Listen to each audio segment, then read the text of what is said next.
Define करें तो इसकी डेफिनेशन होती है angle subtended at the centre of a circle is called angular displacement. और डायरेक्शन क्या होती है जी, एंगुलर डिस्प्लेसमेंट जो है ये वेक्टर क्वांटिटी होती है for a short value of theta. Theta से रिप्रेजेंट किया जाता है एंगुलर डिस्प्लेसमेंट को, और उसकी जो डायरेक्शन है वो राइट हैंड रूल से हमें पता चलती है। जैसे आप यहाँ देख सकते हैं कि ये जो एक सर्कल आपको नजर आ रहा है, इसमें जो बॉडी रोटेट कर रही है वो एंटी क्लॉकवाइज रोटेशन में रोटेट कर रही है, क्योंकि आप देख सकते हैं इस केस में भी जो एक्सिस ऑफ रोटेशन है वो इस बॉडी में से पास कर रहा है, तो मैंने इस वजह से इसको बोला है कि दैट इज द रोटेशन।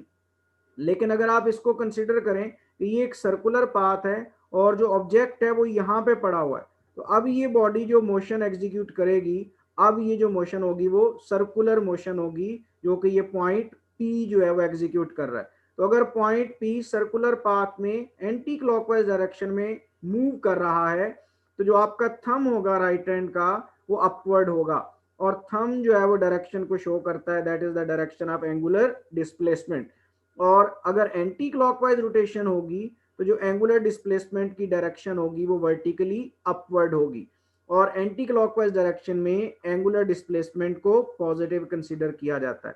लेकिन अगर क्लॉकवाइज बॉडी रोटेट करेगी, मूव करेगी अलोंग अ सर्कुलर पाथ, तो फिर इसका जो एंगुलर डिस्प्लेसमेंट होगा वो आपके पास नेगेटिव होगा, एंटी क्लॉकवाइज में, सॉरी क्लॉकवाइज में। इसके बाद यूनिट्स की तरफ हम आते हैं।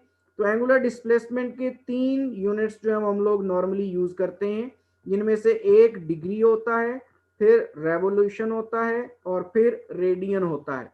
लेकिन जो रेडियन है इसको एसआई यूनिट कंसिडर किया जाता है, ये जो डिग्री और रेवोल्यूशन होते हैं ये अदर यूनिट्स होते हैं। अगर डायमेंशन की बात की जाए तो एंगुलर डिस्प्लेसमेंट डायमेंशन लेस होता है, और अगर आप इसको लिखना चाहें तो आप इसको लिख सकते हैं, जो कि ये मैंने यहाँ पे लिख दिया है। तो एक्चुअली ये डायमेंशन लेस क्वांटिटी होती है। अब इसके बाद एक छोटा सा प्रूफ है जो एंगुलर डिस्प्लेसमेंट में है, जहां से एक्चुअली ये शुरू होता है कि जो सर्कुलर मोशन है इसको हम लोग 2 डायमेंशनल मोशन कैसे कहते हैं, ये 2 डायमेंशनल मोशन क्यों होती है। यहाँ पे अगर आप एस को आप देखें तो एस को बोला जाता है आर्क लेंथ। अब आर्क लेंथ क्या होती है, जब कोई बॉडी सर्कुलर पाथ के अलोंग मूव करती है तो along the circumference of the circle वो जितना डिस्प्लेसमेंट कवर करती है वो एक्चुअली आर्क लेंथ होता है, और उसको एस से रिप्रेजेंट किया जाता है। और जो सर्कल के सेंटर के ऊपर वो एंगल बनाएगी उस एंगल को एक्चुअली बोला जाता है एंगुलर डिस्प्लेसमेंट। और आर क्या चीज होती है, उस सर्कुलर पाथ का रेडियस होता है। तो इन केसेस में अगर आप एंगुलर डिस्प्लेसमेंट को रिलेट करना चाहें लीनियर डिस्प्लेसमेंट के साथ, तो वो इस रिलेशन से रिलेट करता है, S is equal to R theta. तो अब हम इसको प्रूव करते हैं कि S is equal to R theta कैसे होता है। तो देखते हैं जी, अगर आप इस डायग्राम को गौर से देखें तो इस डायग्राम में आप देख सकते हैं कि जो पॉइंट पी है ये जो मूव करता है ये along the circumference of the circle करता है, और सर्कमफेरेंस ऑफ द सर्कल जो है वो यहाँ पे आपको ये रेड लाइन जो है उससे शो हो रहा है। लेकिन जब ये body along the circumference of the circle move करती है तो जो सेंटर ऑफ द सर्कल है वहां पे कुछ ना कुछ एंगल बनता है। वो जो एंगल होता है एक्चुअली उस एंगल को बोला जाता है that is the angle theta. अगर आप इस केस में देखें तो ये जो एंगल बन रहा है ये क्या है, ये हमारे पास एंगल थीटा है। अगर आप यहां से देखें तो ऑब्जेक्ट जितना ज्यादा सर्कमफेरेंस के अलोंग मूव करेगा तो उसके सेंटर के ऊपर बनने वाला जो एंगल है वो भी उतना ही ज्यादा होगा। अगर मैं इस रीजन की बात करूं जिसमें पॉइंट पी से इस पॉइंट तक अगर ऑब्जेक्ट मूव करता है तो वो जो हॉरिजॉन्टल डिस्टेंस कवर करता है उसको हम लोग एस बोलते हैं, और ओ से लेकर पी तक जो डिस्टेंस है उसका वो रेडियस ऑफ द सर्कल है, और इन दो लाइंस के दरमियान उसने जो एंगल बनाया है वो एक्चुअली क्या है, वो एंगुलर डिस्प्लेसमेंट है। तो ये जो एंगुलर डिस्प्लेसमेंट है ये सर्कमफेरेंस ऑफ द सर्कल के डायरेक्टली प्रोपोर्शनल है। और हमें पता है अगर प्रोपोर्शनैलिटी को हम लोग रिमूव करें तो कांस्टेंट इंट्रोड्यूस करवाते हैं, और वो जो कांस्टेंट है इस केस में उस कांस्टेंट को हम radius of the circular path बोलते हैं। अगर इसको रिप्लेस करवा दिया जाए तो ये इक्वेशन हमारे पास मॉडिफाई होके बन जाती है S is equal to R theta. और आप लोग जानते हैं कि सर्कल के सेंटर के ऊपर जो एंगल बनता है उसको हम लोग टू डायमेंशनल एंगल बोलते हैं, और वो टू डायमेंशनल एंगल जो है उसको हम थीटा से रिप्रेजेंट करते हैं। इसके बाद एक और छोटा सा प्रूफ है कि जो 1 रेडियन है that is equal to 57.3 degree. Actually जैसे हमने पहले यहाँ पे पढ़ा कि डिग्री और रेडियन के दरमियान क्या रिलेशनशिप होता है, ये एक्चुअली हमने देखना है। तो आप यहाँ से देख सकते हैं 1 radian is equal to 57.3 degree है। जो यहाँ से एक तो ये शो कर रहा है कि रेडियन जो है वो बड़ा यूनिट है और डिग्री जो है वो छोटा यूनिट है। और इसी तरह अगर आप इन तीनों का कंपैरिजन करें तो इन तीनों में से रेवोल्यूशन जो होता है ये तीनों में से बड़ा यूनिट है। रेडियन फिर उससे छोटा यूनिट है और डिग्री जो है वो सबसे छोटा यूनिट होता है।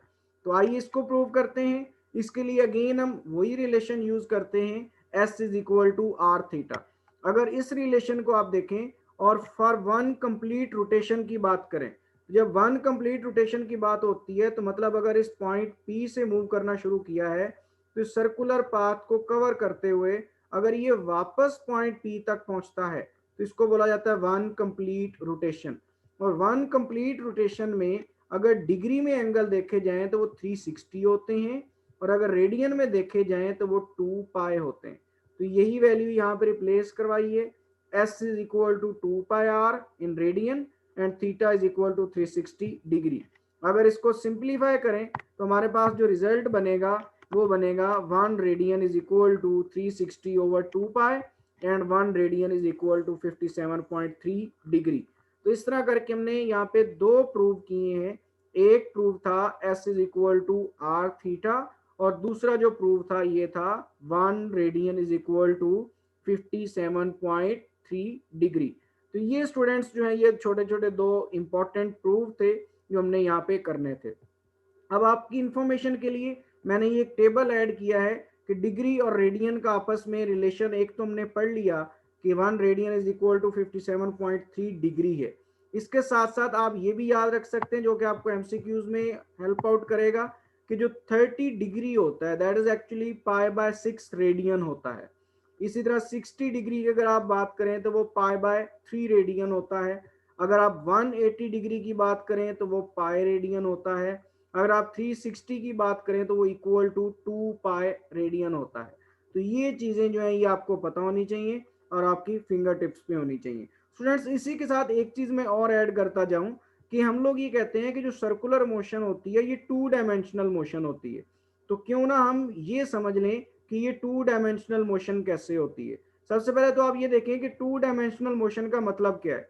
2 डायमेंशनल का मोशन का मतलब ये है कि जो बॉडी है वो कुछ डिस्प्लेसमेंट कवर करती है या डिस्टेंस कवर करती है अलोंग द हॉरिजॉन्टल और अलोंग द वर्टिकल। जो मैंने यहाँ पे ये ड्रॉ किया है अगर आप देखें तो स्टार्ट में जो ऑब्जेक्ट है वो पॉइंट पी के ऊपर था, और जब ऑब्जेक्ट पॉइंट पी के ऊपर था तो उसका ओरिजिन से कुछ डिस्टेंस था अलोंग द हॉरिजॉन्टल डायरेक्शन।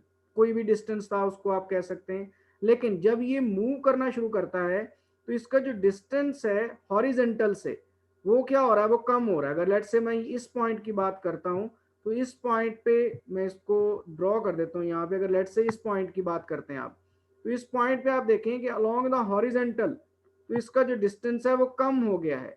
लेकिन अगर अलोंग द वर्टिकल आप देखें तो as compare to the point P vertical पे इसका जो डिस्टेंस है वो ज्यादा हो गया। तो मतलब ये कि सेम टाइम पे ये कुछ ना कुछ distance along the horizontal cover कर रहा है और कुछ ना कुछ distance along the vertical cover कर रहा है। तो इस वजह से इस मोशन को बोला जाता है that is the 2 dimensional motion. अगर आप इस पॉइंट पी को यहाँ पे लेके आए तो आप देख सकते हैं कि हॉरिजॉन्टल से इसका डिस्टेंस मैक्सिमम है लेकिन वर्टिकल का डिस्टेंस 0 है। और अगर आप इस पॉइंट पे लेके आए तो वर्टिकल के अलोंग इसका डिस्टेंस मैक्सिमम हो जाएगा लेकिन अलोंग द हॉरिजॉन्टल जो डिस्टेंस होगा वो 0 होगा। तो इस तरह जब body along the circular path move करती है तो उसका कुछ ना कुछ हॉरिजॉन्टल डिस्प्लेसमेंट होता है और इसी तरह वो वर्टिकल डिस्प्लेसमेंट भी कवर करता है। तो इस तरह करके हम ये कहते हैं कि जो सर्कुलर मोशन होती है that is the 2 dimensional motion. तो स्टूडेंट्स ये हमारा चैप्टर नंबर 5 का स्टार्ट था और इसके अंदर काफ़ी सारे बेसिक ऐसे कॉन्सेप्ट्स मैंने डिस्कस किए हैं जो आपको आने वाले लेक्चर्स में हेल्प आउट करेंगे और आपको कंफ्यूज होने से बचाएंगे।